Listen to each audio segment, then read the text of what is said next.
Capstone will first perform its usual kick stage responsibilities of deploying our customer satellites, before making the switch to Photon mode and carrying on with its own mission in low Earth orbit.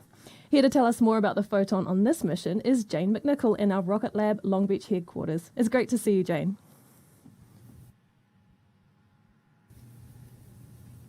Thanks, Muriel. My name is Jane, and I'm a Mission Integration Engineer here at Rocket Lab.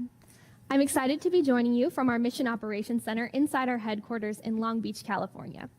It's from our production complex here on the West Coast, where our team produces more than 130 Rutherford engines and guidance and avionics hardware for our Electron rocket every year. It's also where our team builds our Photon spacecraft and operates them once on orbit from some of these consoles in the Operations Center that you can see behind me. Photon is pretty unique in that we can first use it as a kick stage from which to deploy our customer satellites. Then we can switch it into spacecraft mode to stay on orbit and complete secondary missions. Essentially, it performs two functions. First, as part of the launch vehicle, then second, on its own as a standalone spacecraft. After Photon has deployed all customer payloads on today's mission, it will remain on orbit to build flight heritage for hardware and subsystems ahead of our mission to the moon for NASA later this year. The Photon Capstone launching today has several updated subsystems from Photon First Light, launched in August 2020. The primary technical and risk reductions and goals for Photon Capstone will be to advance test the flight computer, test GNC algorithms and flight software updates, conduct radio and Doppler ranging testing, and also validate our own in-house built solar panels. All that testing will be used to inform our most complex spacecraft mission yet, the Capstone mission, which will see Rocket Lab place a satellite into lunar orbit for NASA. Capstone will serve as a precursor for Gateway, a moon orbiting outpost that is part of the Artemis program to return humans to the lunar surface. Today's launch is another step towards this thrilling mission that our team can't wait to see launched later this year. They're counting down the minutes to liftoff, and I'm eager to go join them, so I'm going to hand it back to you in Mission Control. Thanks, Jane. Right now, we're at about T-minus 12 minutes and coming up to the go, no-go poll run by our launch director with our launch operators. That's due to begin shortly, so let's listen in now to Mission Control.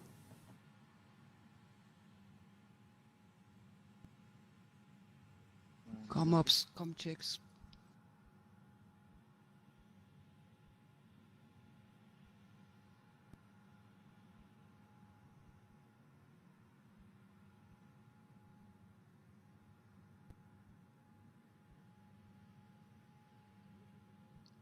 All right, and all stations LD on mission court at this time. We are proceeding with the go, no-go sequence, number 43. Stage, are you go? Stages go. Avionics. Avionics is go. Avionics up. Avionics up is go. GNC. GNC is go. Beacon. Beacon is go. T1. T1 is go. GC. GC is go. PLS. PLS is go. RSO. RSO is go. MET. MET is go. MM. MM is go. LDSUP. LDSUP is go. And exec. Exec is go. Stations LD on mission. The go, no-go sequence is now complete. We are currently T-minus 11 minutes, 17 seconds and counting. I can confirm we're go for terminal count at T-minus 10 minutes.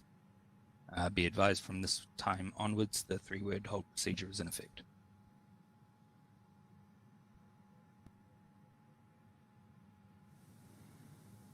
There we go. That was the green light we needed to launch, and we are go as we approach T-minus 10 minutes and 54 seconds until liftoff. Now, when it comes to missions beyond Earth's orbit, there's still a lot to learn about how humanity will further explore our solar system. But there's one particular orbit near our moon that will be a great place to start. As Jane mentioned, Electron and Photon will launch to the moon for NASA later this year in support of the Artemis program. Photon will complete a series of orbit raises using its Hypercurie engine before deploying NASA's Capstone CubeSat toward its intended near rectilinear halo orbit, or NRHO, around the moon. There's a bit more about this exciting mission launching later this year.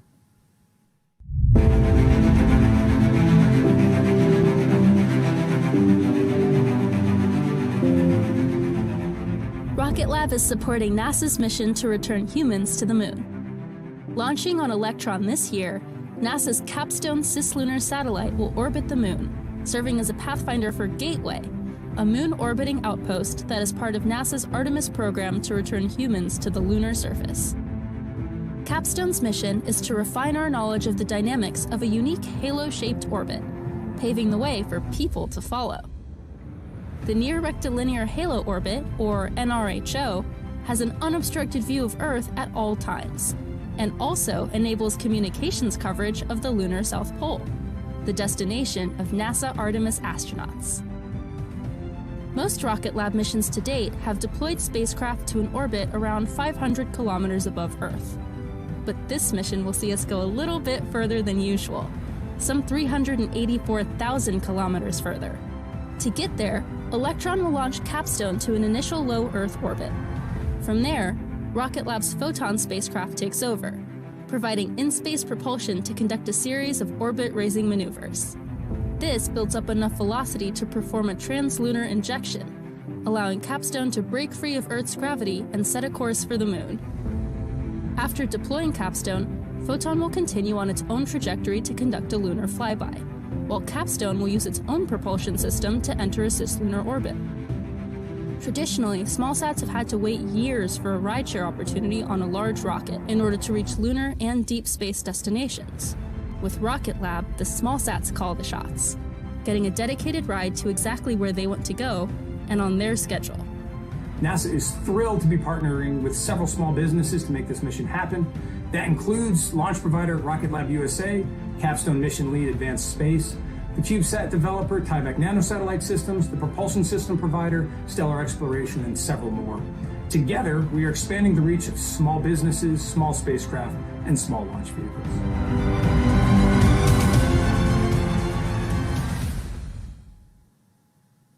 We can't wait to fly Capstone later this year, but for now we're just about 7 minutes away from our next launch, so let's check out the views of Electron on the pad down at LC1. Understood, thank you.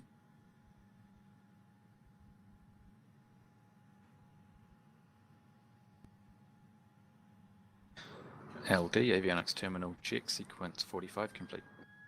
Understood, avionics, thank you. And please proceed with sequence 48, enable FTS for flight. Commencing sequence 48.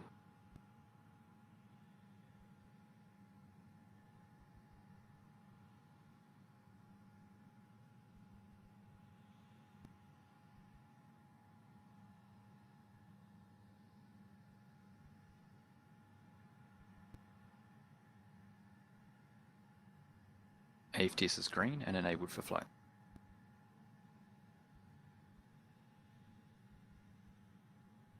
Thank you, avionics.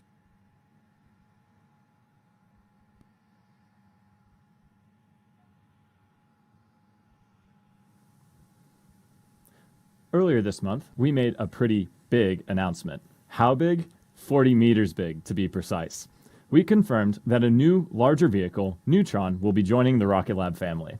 The medium-lift Neutron rocket will be a two-stage vehicle that stands 40 metres or 131 feet tall, with a 4.5-metre fairing diameter and a lift capacity of up to 8,000 kilograms to low Earth orbit.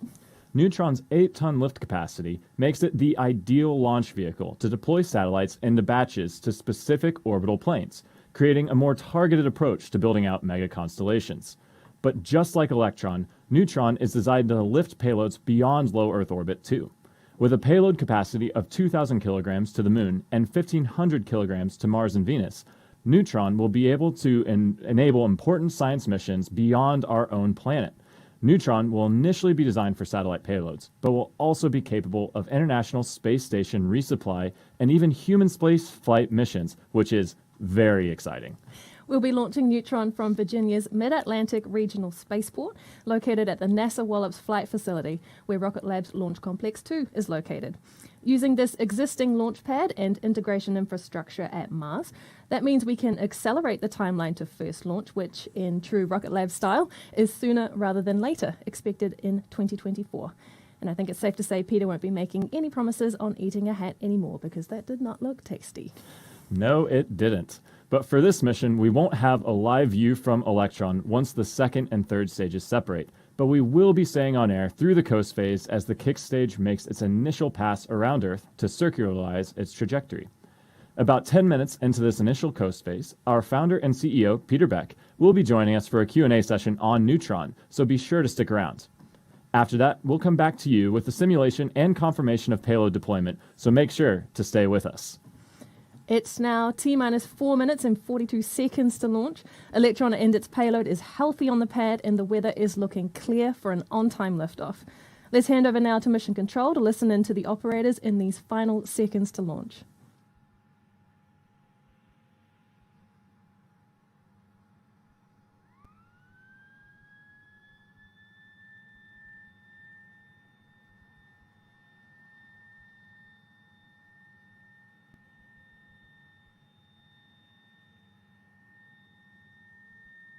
ECS is disabled, pad auto sequence is armed, pad is ready for launch. Copy GC, thank you.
All stations, this is LD on mission.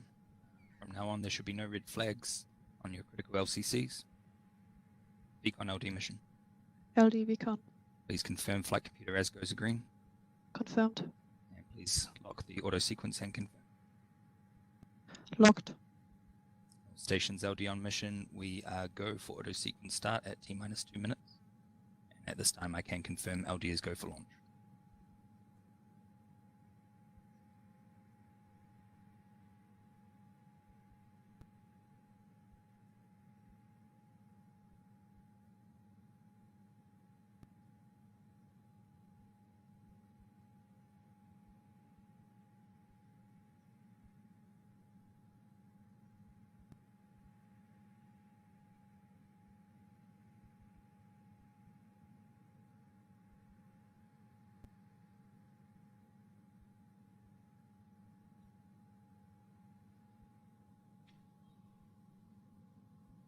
AVBs are on internal power. All stage power is disabled. The vehicle is on internal power.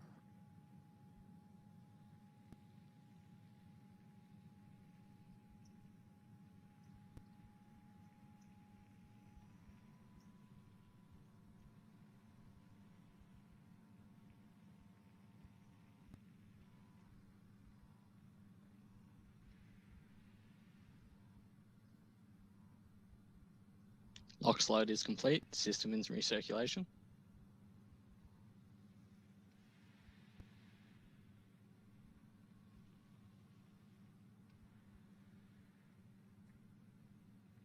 Stage 1 anti-geysering is disabled.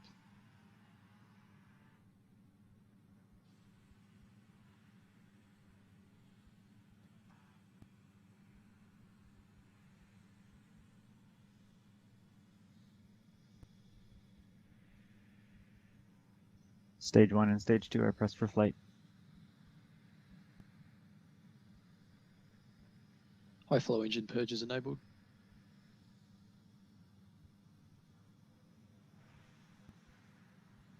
Water deluge is activated.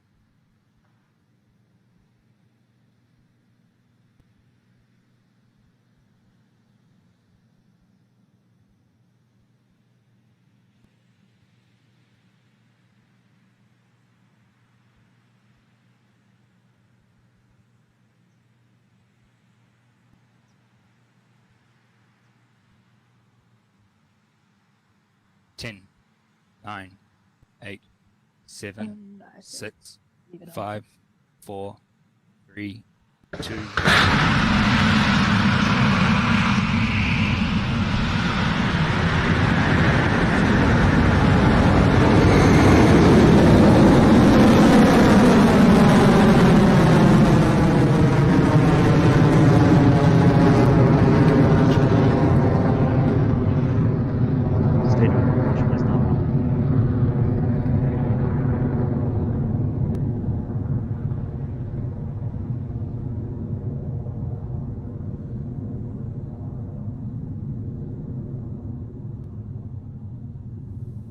They really do go up so fast, with a beautiful liftoff of Electron from the pad at Launch Complex 1.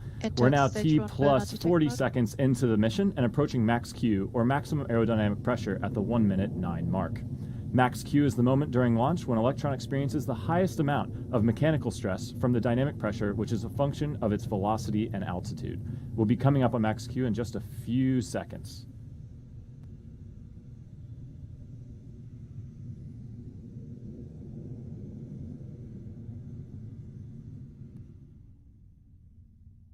Vehicle past maximum dynamic pressure.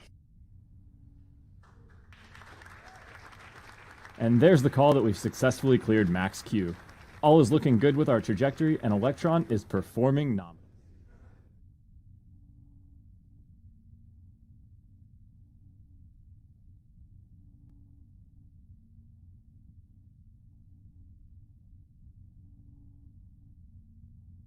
Stage 1 guidance is nominal.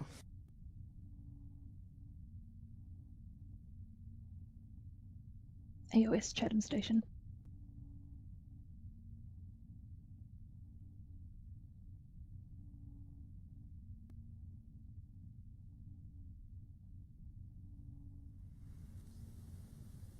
We're quickly approaching the next set of milestones in this mission. First up will be main engine cutoff of the 9 Rutherford engines on Electron's first stage. This is when the engines throttle down before the vehicle separates into sections, or what we call stages. Following that, the sole vacuum optimized Rutherford engine on that second stage will fire up to continue the journey to low Earth orbit. We're a few seconds away from those events, and those calls will come in quick succession, so we're going to cross back to mission control now. Stage separation successful. Stage 2 ignition confirmed.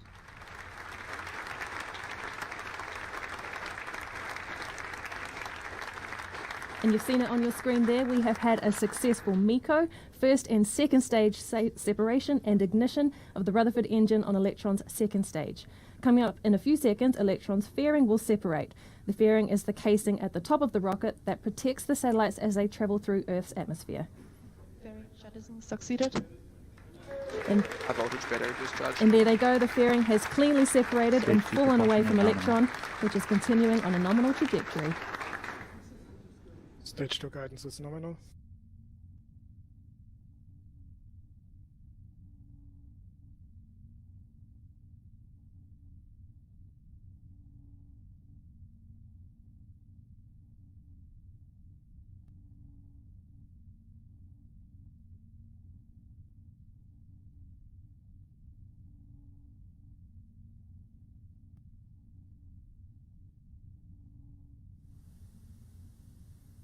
Electron's trajectory continues, as you'll often hear us say, nominally, with a current speed of just under 10,000 kilometers per hour and an altitude of about 165 kilometers, and we are now at about 4 minutes into the mission.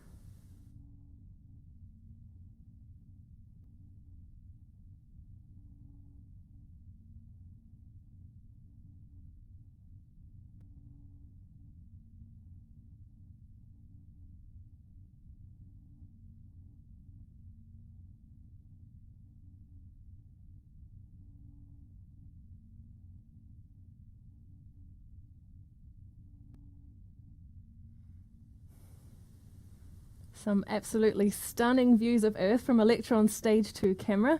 The journey toward low Earth orbit is going smoothly so far, and we're about a minute away from battery hotspot.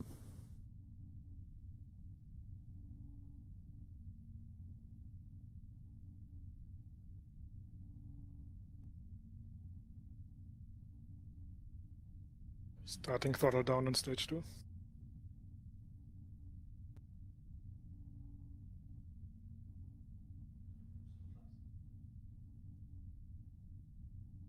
Stage 2 propulsion remains nominal.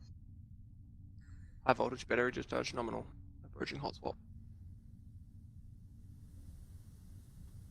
As we mentioned before, in the next few moments we'll be coming up to the battery hot swap, a maneuver that's very specific to the Electron rocket as the only launch vehicle flying with battery-powered electric pumps feeding our engines. When the first set of batteries are depleted during launch, we switch to a fresh one to power the engine for the rest of the mission. Sometimes you can see those battery packs fall away after the event, So let's keep an eye on the live feed from Electron and listen into Mission Control for the call.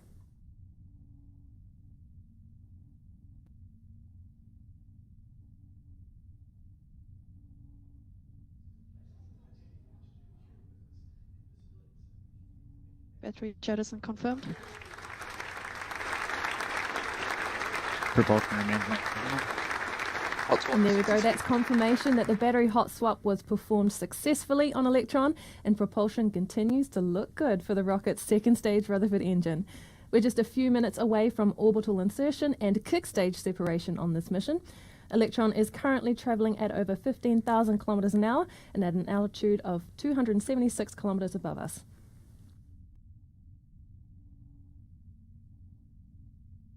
Current altitude is 280 kilometers, speed 4.9 kilometers per second.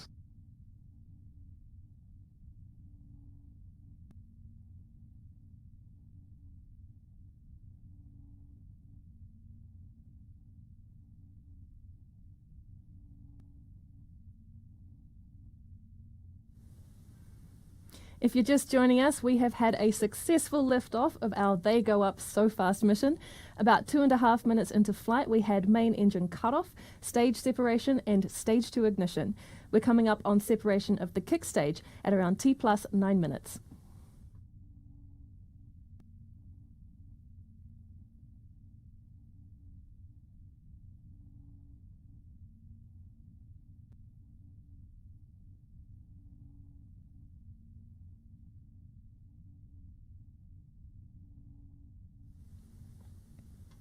The view on your screen is Electron's second stage Rutherford engine.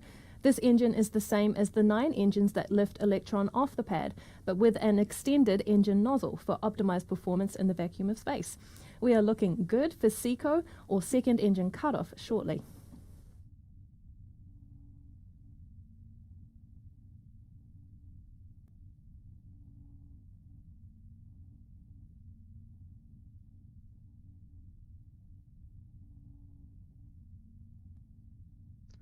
And we entered stage 2 burnout detect mode. Shortly, Electron will shut down the Stage 2 Rutherford engine to allow for a clean separation of the kick stage. That will place the kick stage in an elliptical orbit around the Earth for a coasting period of around 40 minutes or so.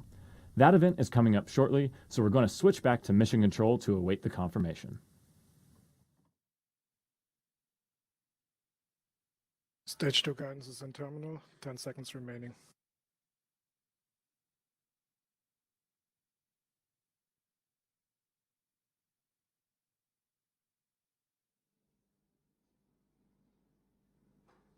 SECO confirmed. And stage 2 separation confirmed. And transfer over to kick stage.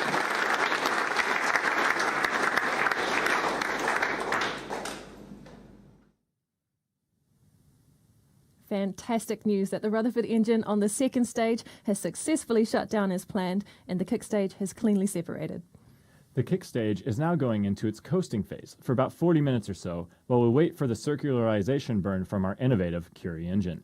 In the meantime, we're going to take a small break, and you can join us back here in about 10 minutes as we're joined by Rocket Lab founder and CEO Peter Beck to answer some questions about our Neutron program. We'll be right back.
Hello again, welcome back, and thank you for joining us for this 19th Electron mission.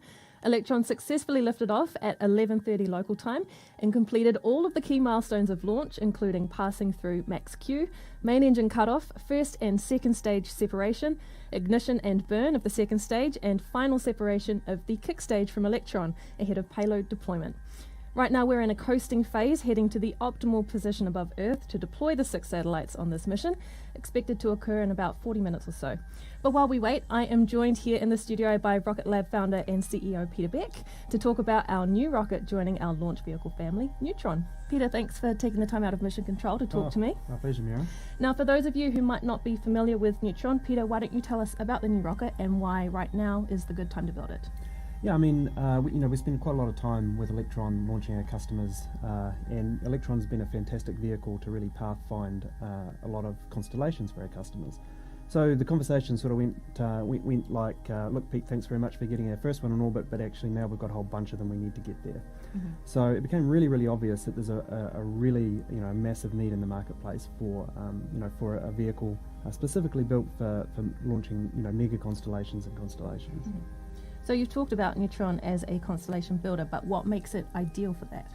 Yeah, well, I mean, it's right-sized. So, if you look at all the constellations that are in development in various forms, they all fall around a similar kind of mass class. And that 8 tons to orbit is really the ideal mass class, for building mega constellations. But not just mega constellations. In fact, if you look back through history, the average payload, mass lifted by all launch vehicles in all of history is between sort of 4 and 5 tons.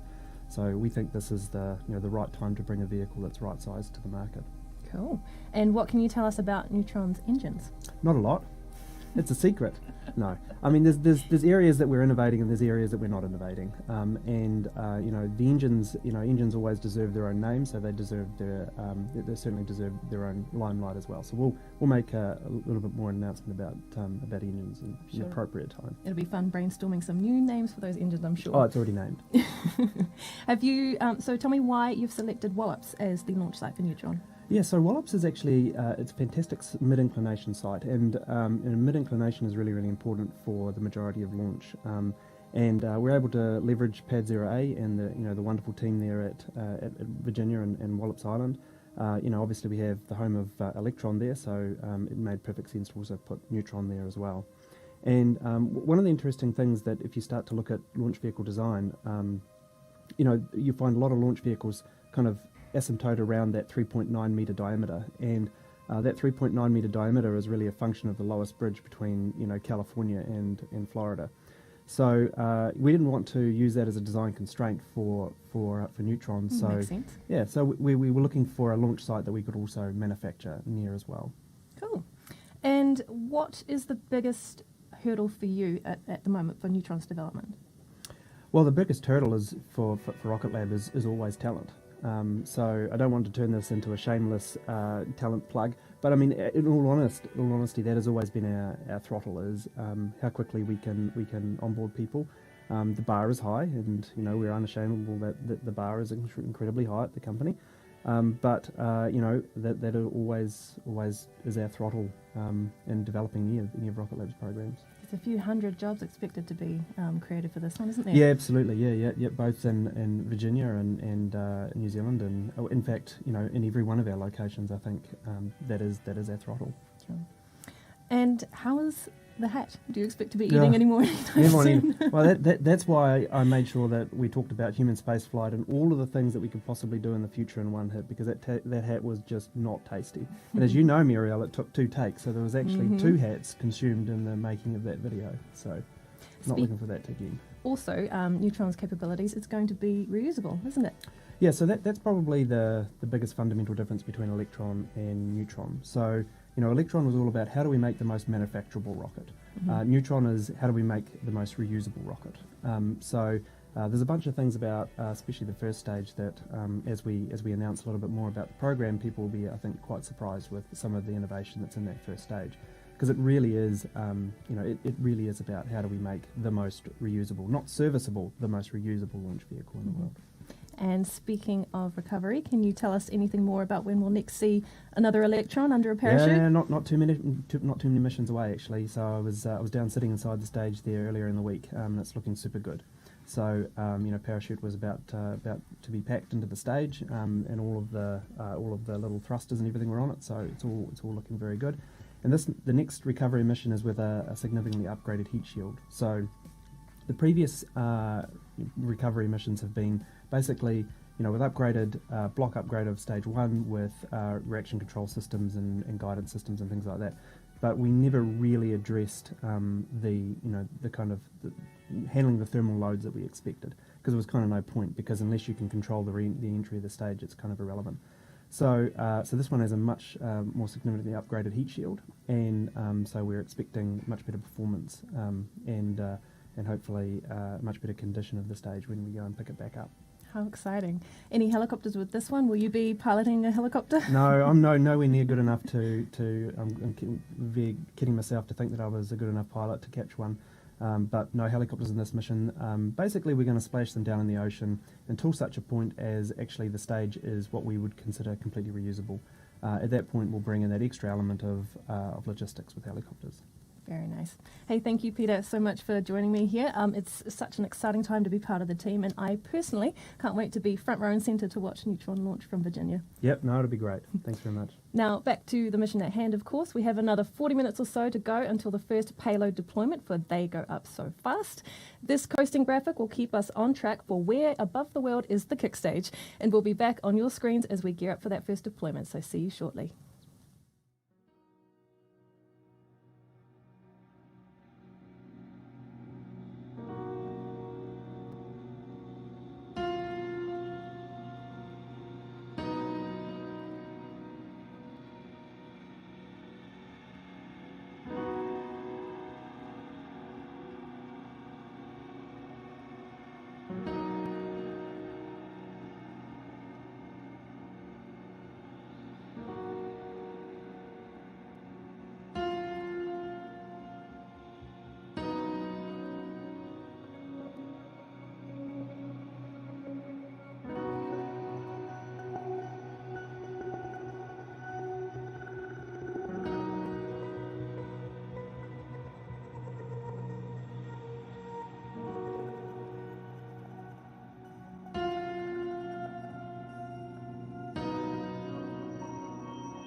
Hey, and welcome back. Thank you for joining us for the 19th Electron mission. If you're just now joining us, we've had a successful liftoff. Everything has gone nominally, and we're currently in our coasting phase of our kick stage, waiting for the Curie engine kickoff. So that'll be approaching at about T plus 59 minutes, and we'll be burning for about a minute. And then we'll just be waiting for mission control to hear those calls and get a successful relight here momentarily. So stick with us, and we'll be checking back in shortly.